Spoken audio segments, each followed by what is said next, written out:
রাধে বন্ধুরা, আজকে বানাবো কোকোনাট আইসক্রিম।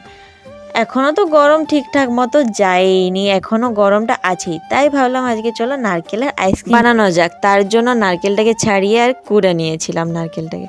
এরপরে নারকেলটাকে একটু মিক্সার গ্রাইন্ডারে গ্রাইন্ড করে নিয়েছি, পুরো একবারে যাতে সফট পেস্ট হয়ে যায়। তারপরে কড়াইতে একটু জল দিয়ে দুধটা পরিমাণ মতো দিয়ে দিয়েছি, দুধটা যাতে নিচে লেগে না যায়। দুধটা যখন ফুটে আসবে তখন দিয়ে দেবো পেস্ট করে রাখা নারকেলটা। ওটাকে ভালোভাবে নাড়াচাড়া করে কিছুক্ষণ প্রায় ফুটিয়ে যাব আর এরকম নাড়িয়ে যাব যতক্ষণ না দুধটা গাঢ় হয়ে এসছে। যখন দুধটা একটু গাঢ় হয়ে এসছে তখন দিয়ে দেবো চিনির গুঁড়ো, তোমরা চাইলে গোটা চিনিটাও দিয়ে দিতে পারো। আর লাস্টে দিয়ে দিয়েছি পিস্তা আর আমন্ড। তারপরে কিছুক্ষণ নাড়াচাড়া করে আর নামিয়ে ফেলে। এরপরে দুধটাকে কিছুক্ষণ ঠান্ডা করতে রেখে দেবো। তখনকে চলো আমরা আইসক্রিমের বোলটাকে তৈরি করে নিই। পেস্ট করে রাখা নারকেলটা আমি কিছুটা রেখে দিয়েছিলাম, এবারে চলো এই আইসক্রিমের বোলে একটু একটু করে দিয়ে দিই সবগুলো। এরপরে দুধের যে মিশ্রণটা বানিয়েছিলাম সেটা একে একে আইসক্রিমের বোলে দিয়ে আর ডিপ ফ্রিজে প্রায় 24 ঘন্টা মতো রেখে দেবো, বা তোমরা চাইলে ওভারনাইটও রেখে এটাকে বের করে খেতে পারো। তো চলো 24 ঘন্টা পরে ফিরে আসছি।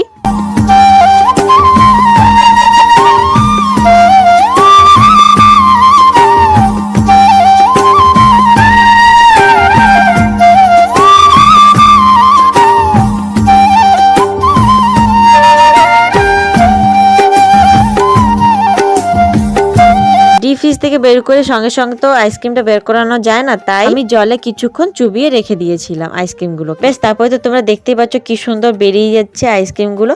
এইভাবেই তোমরা করলে, যদি জলে না দিতে চাও তাহলে তোমরা কিছুক্ষণ 10 মিনিট মতো আইসক্রিমগুলো বাইরে বের করে রেখে দেবে ডিপ ফ্রিজ থেকে। ব্যাস, এরপরে আর কি তৈরি হয়ে গেল আমাদের কোকোনাট আইসক্রিম। এবার খাওয়ার মজা করো গাইস। দেখতে তো ভালো লাগছিল, তার সাথে খেতেও কিন্তু দারুণ হয়েছিল। একবার বাড়িতে অবশ্যই বানিয়ে দেখো, আশা করছি ভালো লাগবে। তো রেসিপিটা আর ভিডিওটা কেমন লাগলো অবশ্যই কিন্তু কমেন্ট করে জানিও। যারা যারা আমার চ্যানেলটিকে এখনো সাবস্ক্রাইব করোনি তাড়াতাড়ি করে যাও, আর এই ভিডিওটাকে লাইক কমেন্ট শেয়ার করতে কিন্তু ভুলো না। তো চলো আজকে আমরা দেখে নিয়ে শেষ করলাম, টাটা।